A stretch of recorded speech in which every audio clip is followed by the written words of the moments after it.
디지털투데이 데일리 픽입니다. 어렸을 때 나무에서 삼겹살이 자란다던가 하늘에서 사탕이 내리는 상상은 한 번쯤 해보셨을 겁니다. 그 정도까진 아니지만 이제는 삼겹살을 만들어 먹을 정도는 되었나 본데요. 한겨레에 따르면 영국의 신생기업 하이어 스테이크는 실험실에서 세포를 배양해 삼겹살과 베이컨 조각을 만들어내는 데 성공했다고 전했습니다. 식물육 제조업체 임파서블 푸드가 올해 초 미국 소비자 가전 박람회에서 식물육 돼지고기를 발표하고 미국 샌프란시스코의 뉴 에이지 미트 등 일부 업체가 배양육 소시지 시제품을 만든 적은 있으나 실제 동물 세포로 돼지고기 삼겹살을 만들어낸 것은 처음인데요. 관계자는 상용화까지 아직 해야 할 일이 많지만 배양세포의 비율이 50%인 삼겹살과 70%인 베이컨을 실험실에서 만든 이번 경험이 디딤돌이 될 것이라고 말했습니다. 회사 쪽은 전문 요리사의 지식을 토대로 실제 베이컨과 삼겹살 맛에 가까운 배양육의 공식을 도출해냈다고 했는데요. 다음 단계는 실제 고기 모양을 만드는 데 필수적인 지지체를 개발하고 전체 제조 비용에서 큰 비중을 차지하는 세포 배양액의 비용을 줄이는 것이라고 하네요.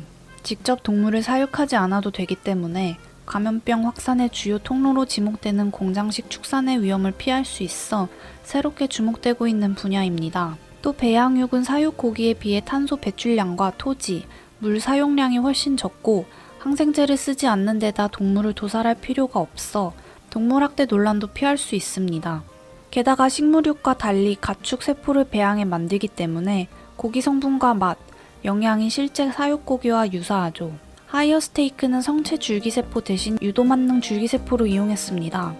유도만능 줄기세포란 성체의 체세포를 특정 유전자로 재프로그래밍해 줄기세포로 돌려놓은 것으로 근육을 비롯해 모든 유형의 세포로 재분화할 수 있습니다. 하지만 현재 1kg당 수백만 원이 들어 비용 문제를 해결해야 하는데요. 2022년까지 일부 식당을 대상으로 배양육 삼겹살을 시판한다는 목표를 세운 하이어 스테이크가 그 꿈을 이룰 수 있을지 지켜봐야겠습니다.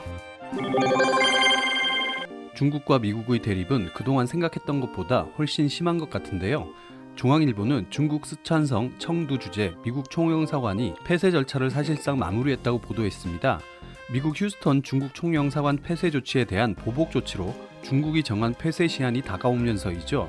중국 현지 매체 등에 따르면 청두 미 총영사관은 27일 오전 6시 18분 개항돼 있던 성조기를 내렸습니다. 지난 25일 청두 총영사관의 미국 휘장을 제거하고 26일엔 총영사관 현판을 뗀 데 이어 이날 성조기까지 내리며 사실상 폐쇄 절차를 마무리했습니다. 영국 BBC 방송은 이날 청두 총영사관의 미국 외교관들이 떠날 준비를 하고 있다고 전했습니다. 외교부가 폐쇄 조치를 밝힌 24일부터 이날 오전까지 청두 영사관 앞에는 수천 명의 중국인들이 몰려들어 휴대전화로 폐쇄 장면을 사진과 영상으로 남겼고 폭죽을 터뜨리는 시민도 있었습니다. CCTV 등 중국 주요 매체들도 성조기를 내리는 장면 등을 생중계로 전했는데요. 현재 청두 총영사관 앞은 중국 공안에 의해 통제되고 있습니다. 폐쇄 시한이 되면 미 국무부가 휴스턴 주재 중국 총영사관에 진입한 것처럼 청두 총영사관에 진입할 것이라는 예상이 나옵니다. G2 간 공관 전쟁이 확전 양상으로 흐를 것이라는 전망도 이어지고 있는데요.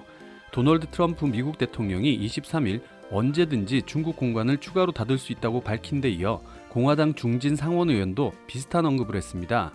미 상원 외교위 소속인 테드 크루즈 공화당 의원은 26일 CBS 방송과의 인터뷰에서 중국 영사관 추가 폐쇄 여부를 묻는 질문에 아마 그럴 것이라고 답했습니다. 화웨이가 국제적으로 미국의 제재에 의해 그 위세가 상당히 위축되고 있는데요.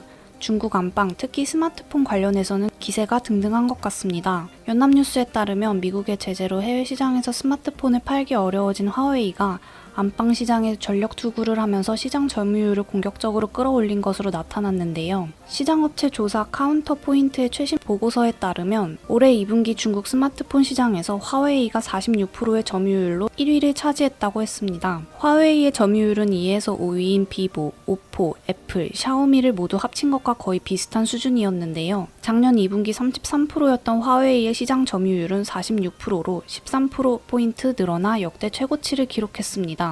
신종 코로나 바이러스 감염증을 충격으로 위축된 중국 스마트폰 시장을 놓고 중국 업체들끼리 치열한 안방 시장 쟁탈전을 벌이는 양상인데요. 미국의 제재로 신제품의 구글 모바일 서비스인 GMS를 이용할 수 없게 되면서 화웨이는 유럽과 동남아, 인도 등 기존 시장 소비자들로부터 외면을 받고 있습니다. 이에 해외 출하량이 급격히 감소하고 있어서 중국 본토가 화웨이의 가장 중요한 시장이 된 것이죠.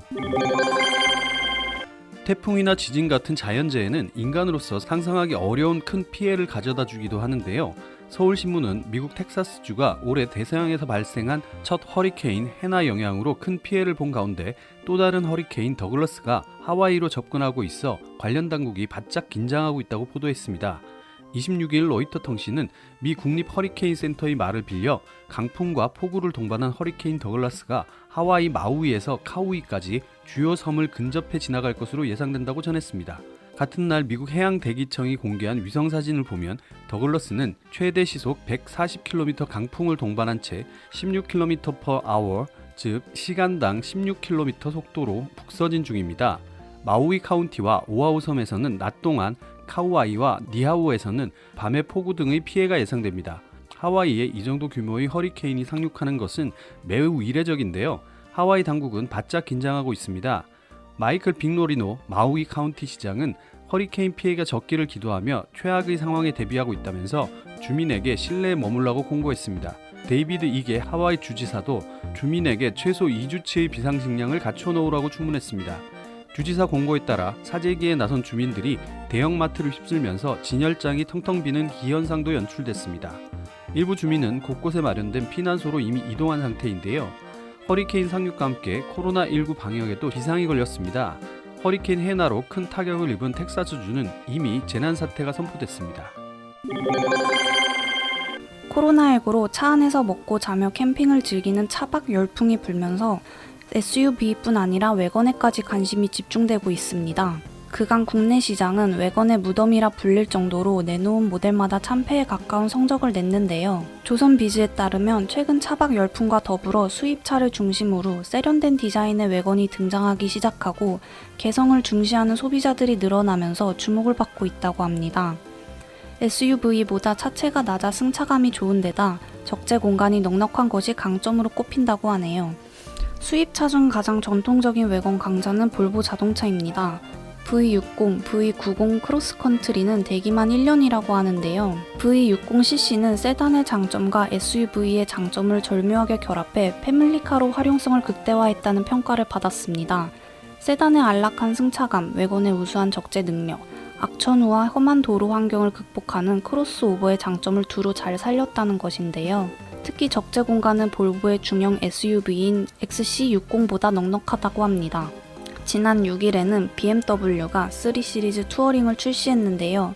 BMW의 강점인 운전 재미와 더불어 공간 활용성까지 극대화한 게 특징이라고 합니다.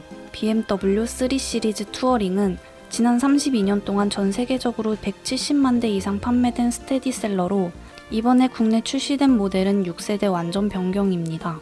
이전보다 길이 76mm, 넓이 16mm, 휠베이스 41mm가 늘어났으며 여기에 차체 강성을 25% 높이고 앞뒤 무게 배분을 50대 50으로 조정해 조향 성능도 개선했는데요. 적재 공간은 기본 500리터이며 뒷좌석 등받이를 모두 접으면 최대 1510리터까지 넓어진다고 합니다. 푸조는 유푸조 508SW를 작년 7월 국내 시장에 내놨는데요. 5도어 패스트백 세단인 U508의 외건형 모델인데 전장이 세단보다 30mm 긴 4780mm에 이른다고 합니다. 기본 트렁크 용량은 530리터로 세단보다 43리터 많고 2열 좌석을 접으면 용량은 1780리터까지 늘어난다고 하네요. 본격적인 여름 더위가 몰려오고 있는데요. 가까운 일본에서는 일명 입는 에어컨이 인기라고 합니다. 경향신문은 무더운 여름으로 유명한 일본에서는 요즘 입는 에어컨 경쟁이 치열하다고 보도했는데요. 일부 제품은 8월 말 출하분까지 모두 예약이 끝나는 등 소비자들로부터 큰 인기를 끌고 있습니다. 목이나 옷 등에 착용하면 열기를 식혀주는 이 웨어러블 에어컨이 여름철 열사병 문제를 해결하는 대안으로도 떠오르고 있습니다. 가장 인기를 끄는 제품은 산코의 입는 에어컨 넥쿨러 애니오인데요. 헤드폰과 비슷하게 생긴 이 제품은 목에 걸고 전원을 넣으면 약 2초 만에 시원해지는 효과를 얻을 수 있습니다.